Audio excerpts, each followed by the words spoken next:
Olá pessoal, sejam bem-vindos ao canal do professor Chico. Estou aqui para explicar material digital na disciplina de História do Ensino Médio disponibilizado pela Secretaria de Educação do Estado de São Paulo. A ideia desse espaço é reforçar o que você aprendeu em sala de aula, por isso deixem suas dúvidas nos comentários e inscreva-se no nosso canal. Dê aquela força para a gente, ok? O tema do material hoje é povos indígenas no Brasil e desenvolvimento nacional. É uma aula da segunda série, aula 8 do terceiro bimestre. Qual o tema?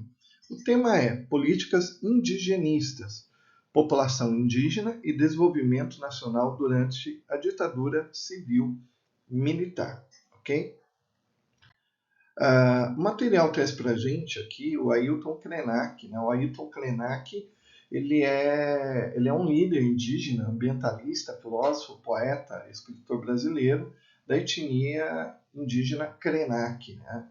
O Ailton ele foi importante, ele teve um papel importante na discussão da Assembleia Constituinte, né, que deu origem à Constituição Brasileira atual, né, de 1988.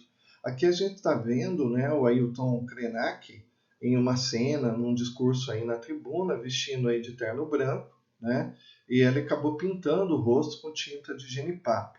Okay? Para quê? Para protestar contra o que considerava o retrocesso na luta pelos direitos indígenas. Né? Então, Ailton teve um papel muito importante na formulação da Constituição de 1988. Né? Em 1988, o Ailton também participou da fundação da União dos Povos Indígenas, organização que buscava representar os interesses indígenas no cenário nacional. Em 89, participou da Aliança dos Povos da Floresta, movimento que busca o estabelecimento de reservas naturais na Amazônia, onde fosse possível a subsistência econômica através da extração do látex da seringueira, bem como da coleta de outros produtos da floresta. Então, esse material aqui vai vir aí com uma reflexão. Movidos pelo poder econômico, pela ignorância do que significa ser indígena, os povos indígenas têm um jeito de pensar, têm um jeito de viver. Então, junto com o professor, discuta a importância do discurso de Krenak na Constituição. Né? O material ele acaba trazendo alguns textos de apoio. Um desses textos vem em cima aqui da Carta de 88, né?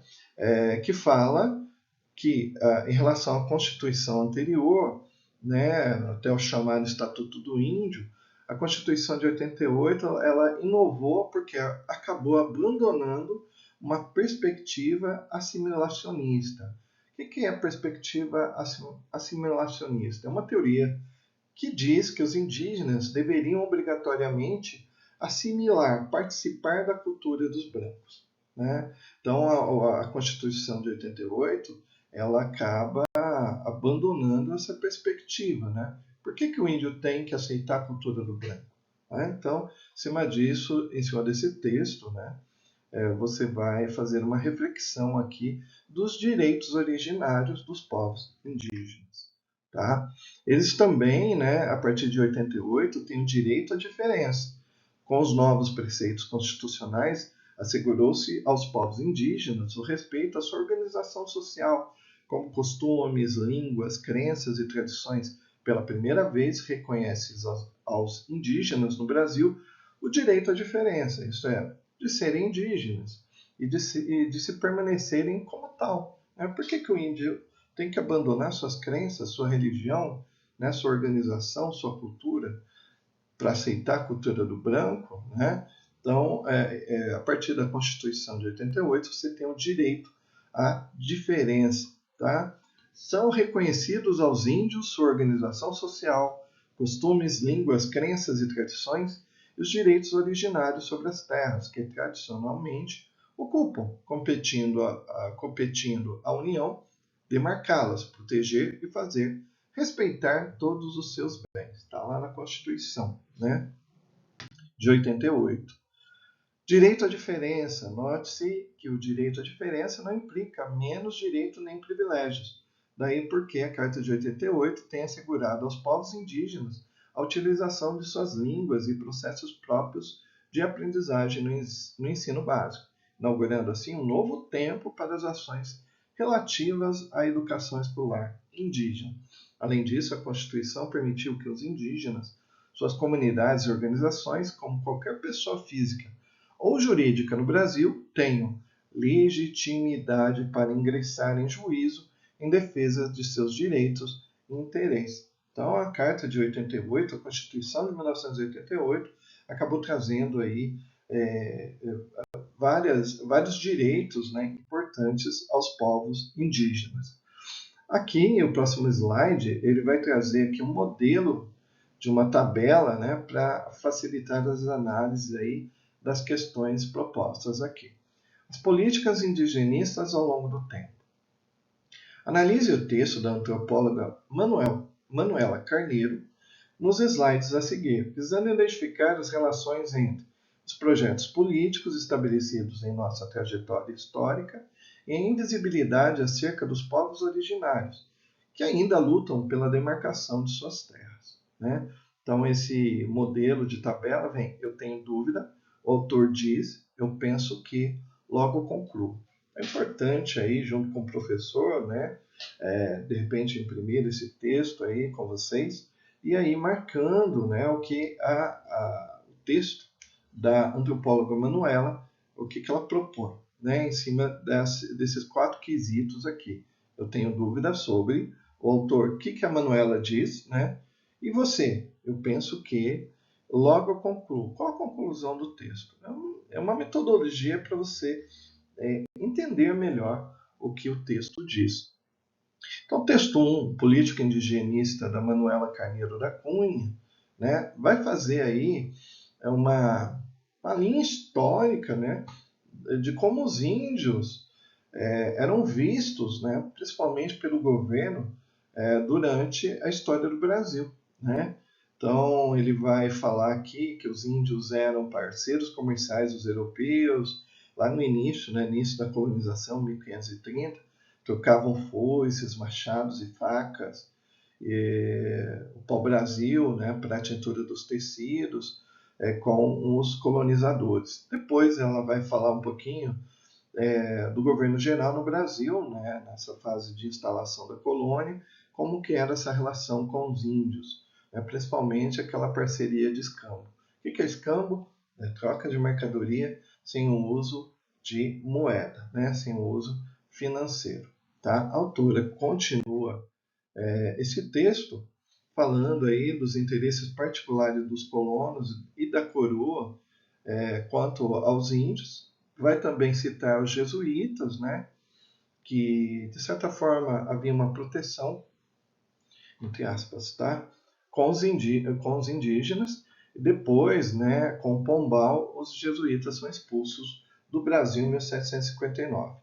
Lá em 1808, com a chegada da família real, né, o Dom João VI ao Brasil, há um início de uma política indigenista, né, e depois você tem ali a criação do Serviço de Proteção aos Índios em 1910. Então, a autora vai fazendo um panorama histórico.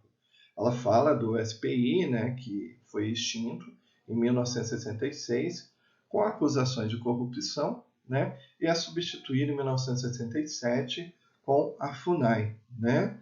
Então, de certa forma, ao longo da história, né, para o governo, os índios, eles, de certa forma, eram um empecilho, né, para o progresso do Brasil. No fim de 70, né, multiplicam-se as organizações não governamentais de apoio aos índios, né, e em 1988, como a gente já disse, né, a Constituição abandona as metas e as teorias assimilacionistas, né, e reconhece o direito originário dos povos indígenas, seus direitos históricos, a posse da terra, já que eles foram os primeiros senhores, né, estavam aqui antes dos colonizadores. Aqui no material traz novamente o significado de assimilacionista, que é a teoria que prega a integração dos diferentes grupos étnicos e culturais a uma sociedade. Né? Quer dizer, aquela teoria que diz que os indígenas deveriam obrigatoriamente assimilar a cultura do branco. Okay? Depois, né, junto com o professor, há uma correção desse material, né, daquela primeira questão que foi proposta, ok? O material traz a Lei 1606, né, o Decreto 8.072, que instituiu o SPI. Ok, novamente outro slide, né, terminando a correção. E aí, o próximo slide ele vem com outra indagação. Aqui ele vai falar sobre o desenvolvimento nacional e os povos indígenas, contexto da ditadura civil-militar. Como é que foi essa questão dos direitos dos indígenas durante o regime militar, né, de 64 em diante? Então, aqui o texto vai trazer um documento chamado Relatório Figueiredo. Esse Relatório Figueiredo é um relatório Figueiredo por causa do presidente militar João Figueiredo, né? Ele ficou desaparecido durante 44 anos. E esse relatório Figueiredo ele tinha mais de 7.000 páginas que falava sobre a violência contra os indígenas no Brasil, né? Então é um documento importante que acabou desaparecido e recentemente, né, ele veio à tona. Então ele vai falar aí um pouquinho do resultado desse relatório, né? Que nesse relatório apresenta matanças de tribos inteiras durante a ditadura, torturas dos povos indígenas, né? Crueldades que foram cometidas aí contra os indígenas no país, né? Muitas violações contra os direitos indígenas, assassinato de índios, né? Questão do trabalho escravo, apropriação, desvio de recursos do patrimônio indígena. Então, esse relatório, né, o relatório Figueiredo, veio trazer à tona o que foi esse período, né? O período é bem complicado da história do Brasil, né? Então, retiraram as terras dos índios, índios foram mortos, torturados, tá? E até incorporados aí à força à Guarda Nacional. Então, os indígenas foram aí vítimas das atrocidades causadas pelo governo militar, né? Que via os índios como um empecilho, porque durante a ditadura o governo queria integrar as diversas religiões, né? As regiões. Havia aí um programa de colonização, né? Os militares queriam aí ocupar estrategicamente a região da Amazônia. E o que tinha na Amazônia? Índios, né? Então era uma espécie de empecilho aí. Então eles quase foram exterminados durante esse período, principalmente na época da construção ali da rodovia transamazônica, né? Que é a rodovia planejada para ir do Piauí ao Acre, né? Então uma rodovia que foi sendo criada, foi desmatando ali a floresta. Essa rodovia foi entrando na floresta. No meio do caminho tinha índios. Esses índios aí, com contato com o homem branco, acabaram quase sendo exterminados, né? O material traz aí novamente algumas discussões, né? De acordo com o jornal Folha de São Paulo, o que significava o desenvolvimento para o governo militar. Que críticas o jornal apresenta sobre essa concepção de desenvolvimento econômico? Quem produziu a fonte 2? O que o documento revela sobre o contexto da criação da Transamazônica, a rodovia Transamazônica? E assim, qual a data da produção da fonte 3? Por que foi criada e qual a crítica apresentada? Né? Então você tem aí, logo após, a fonte 1, né, arrancada para conquistar gigantesco mundo verde, vai falar um pouquinho da construção da rodovia transamazônica, né, onde os militares viam ali um vazio demográfico na região amazônica, por isso deveriam levar aí a civilização até esses rincões do Brasil, além do desmatamento, massacre de grupos indígenas, trabalho escravo, expulsão de poceiros e os conflitos pela terra foram outras consequências da situação, né? A fonte 2 é o relatório Figueiredo, né? É um relatório aí, como eu falei, de mais de 7.000 páginas, que acabou sendo, sumiu, né? E depois foram reencontrados, que fala da violência contra os indígenas no Brasil. E aí ele cita nesse relatório, né, crimes contra a pessoa e a propriedade do índio. Então, assassinatos de índios, né, muitas tribos foram dizimadas, prostituição das índias, trabalho escravo, usurpação do trabalho do índio, apropriação e desvio de recursos oriundos de patrimônio indígena e dilapidação do patrimônio indígena. Então, venda de gado, arrendamento de terras, venda de madeiras, exploração de minérios. Então, esse relatório ele vem mostrar o que aconteceu nesse período aí da história do Brasil, né, como o índio foi tratado nesse período. Tá? A fonte 3 vai falar direitos indígenas são subordinados a planos governamentais. Então, sempre, né, na história do Brasil, os direitos indígenas estavam ligados aí à tutela do governo, né, aos órgãos aí do governo, e vai fazer aí uma análise principalmente da FUNAI e do SPI. Tá? Depois há uma correção que você fará aí junto com o professor. Ok. E finalizando aqui quase a aula, né? Então temos um outro texto que vai falar problemas e soluções. Da colonização ao desenvolvimento do capitalismo, a forma de utilizar a terra causou o extermínio de muitos povos indígenas e alterou suas práticas culturais tradicionais. Dentro de um processo histórico, os indígenas foram perdendo seu território. Atualmente, a demarcação de terras indígenas no Brasil tem sido objeto de polêmicas. Alguns setores da sociedade buscam explorá-las comercialmente e são contrários à demarcação. Outros acham que garantir essas terras seria uma maneira de defender os direitos dos povos originários, entre os quais o direito à terra para garantir seu modo de existência. Elaborem em itens argumentos avaliando os problemas relacionados à demarcação de terras indígenas e, ao lado, possíveis soluções. Tá?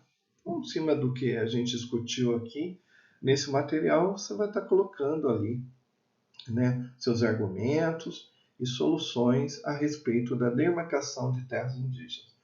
Por que devemos demarcar as terras indígenas? Né? Por quê? E quais as soluções para isso? Né? Finalizando nossa querida aula de hoje, o que aprendemos hoje? Compreendemos então as políticas indigenistas ao longo do tempo e a relação entre o Estado brasileiro e as populações indígenas. Analisamos os impactos econômicos e socioambientais durante a ditadura civil-militar no Brasil, que foi de 64 a 85, para a população indígena. E avaliamos criticamente os efeitos das políticas de desenvolvimento nacional, levando em consideração aspectos como a demarcação de terras, a exploração de recursos naturais e a perda de autonomia por parte dos povos originários. Né? O material traz aqui também a tarefa São Paulo e finalizamos aqui nossa análise desse material. Se você ficou com a gente até aqui, dê seu joinha, se inscreva aí para novidades no nosso canal. Um grande abraço e até a próxima. Tchau!